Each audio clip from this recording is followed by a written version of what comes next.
नमस्कार। कभी सोचा है कि जिस आध्यात्मिक रास्ते पर इतने लोग चलते हैं वो असल में एक बहुत बड़ा धोखा हो सकता है।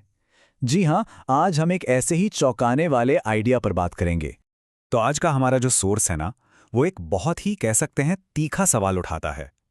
क्या हो अगर ये मोक्ष या आत्मज्ञान की पूरी खोज एक बहुत ही चालाकी से बुना गया जाल निकले। चलिए इसी को आज डिकोड करते हैं। तो होता क्या है, हम में से बहुत से लोग हैं जो आध्यात्मिक गुरुओं को देखते हैं, है ना? और हमें लगता है कि अरे, अगर हम भी वही करेंगे जो उन्होंने किया तो हमें भी वही मिल जाएगा जो उन्हें मिला। पर क्या ये वाकई इतना सिंपल है? यहाँ पर हमारा सोर्स एक बहुत ही दिलचस्प बात कहता है। वो ये कि गुरुओं को जो ज्ञान मिला ना, वो उनकी साधना या मेहनत का नतीजा था ही नहीं। मतलब ये कोई खाने की रेसिपी थोड़ी है कि कोई भी कॉपी पेस्ट कर लेगा और बस बन गया। अब जैसे भ्रमण महर्षि को ले लीजिए, या बुद्ध या ओशो को। इन लोगों के लिए आत्मज्ञान कोई जीती हुई ट्रॉफी नहीं थी। नहीं, ये तो अचानक से हुआ, एक बिजली के झटके की तरह। एक एक एक्सीडेंट जो बस उनके साथ हो गया।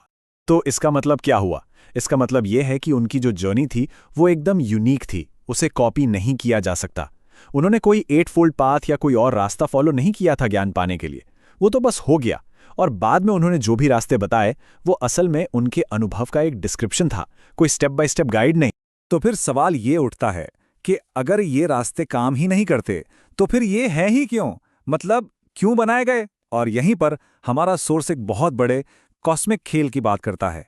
एक ऐसा खेल जो पूरा का पूरा कंट्रोल और डिस्ट्रैक्शन पर टिका है। और इस बड़े खेल को समझने के लिए हमें मिलना होगा राजा से। जी हाँ, सोर्स एक शक्तिशाली ताकत का जिक्र करता है जिसे वो राजा कहता है। तो आखिर ये राजा है कौन और ये हमारी जिंदगी को कंट्रोल कैसे करता है? तो इस फ्रेमवर्क के हिसाब से ये राजा, आप इसे ब्रह्मांड कह लीजिए, मैट्रिक्स कह लीजिए या ब्रह्म, ये एक पूरा सिस्टम है। और इसका सबसे बड़ा मकसद पता है क्या है? इसका मकसद है हम इंसानों को जिंदगी के दुख दर्द से पागल होने से बचाना। पर सवाल यह है कि पागल होने से क्यों बचाना है? क्योंकि एक तर्कसंगत, एक रैशनल इंसान ही वो भोजन पैदा कर सकता है जिसकी राजा को जरूरत है। तो ये सिस्टम हमें पागल होने से रोकने के लिए हमें 3 बड़े बड़े डिस्ट्रैक्शंस देता है। 3 ऐसे खेल जिनमें हम सब अपनी पूरी जिंदगी उलझे रहते हैं। पहला है धर्म, जो स्वर्ग का वादा करता है, त्योहार देता है ताकि मन भटका रहे। दूसरा है आध्यात्मिकता, जो मोक्ष का वादा करती है ताकि हम हमेशा कोशिश में लगे रहें। और तीसरा है दुनियादारी, पैसा, शोहरत, रुतबा, इन सब की दौड़। ये तीनों चीजें असल में उस राजा के बनाए हुए भटकाव हैं। मकसद सिर्फ एक, हमें जिंदगी की सच्चाई से दूर रखना और इस सिस्टम को चलाते रहना। यहां से कहानी और भी दिलचस्प हो जाती है।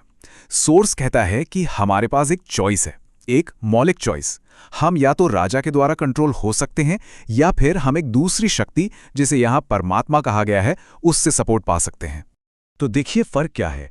राजा आपको सोर्स करता है, मतलब वो आपको कंट्रोल करता है, आप पर हावी होता है, वो आपसे डिमांड करता है। वहीं दूसरी तरफ परमात्मा, वो आपके साथ होता है, वो सपोर्ट करता है, देखभाल करता है और कुछ नहीं चाहता। एक तरफ बंधन है तो दूसरी तरफ पूरी तरह से आज़ादी। अब ये जो कंट्रोल वाला आइडिया है ना, ये और भी गहरा जाता है।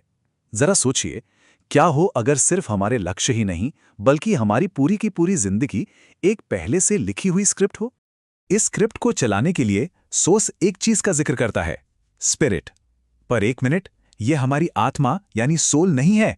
नहीं, इसे एक तरह का एग्जीक्यूटर समझिए, एक प्रोग्राम जो राजा की तरफ से हर इंसान को दिया गया है, यह पक्का करने के लिए कि वो अपनी लिखी हुई स्क्रिप्ट के हिसाब से ही चले। इसका मतलब हमारी सफलता, हमारी विफलता, वो हमारी है ही नहीं।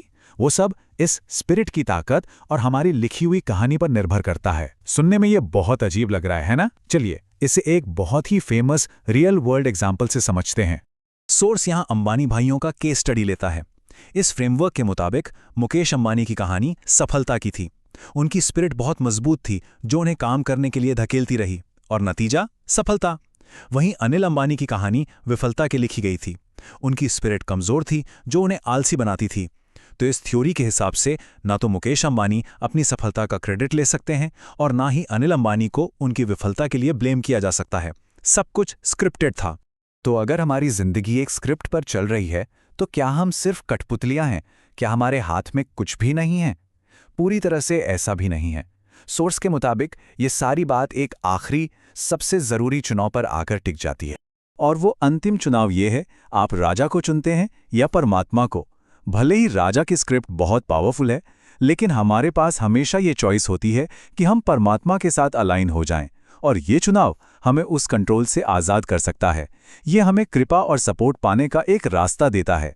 तो आखिर में ये एक सवाल हमारे सामने खड़ा हो जाता है, अगर जिंदगी एक स्क्रिप्ट है तो उसका लेखक कौन है, और क्या हम उस लेखक को बदलना चाहते हैं?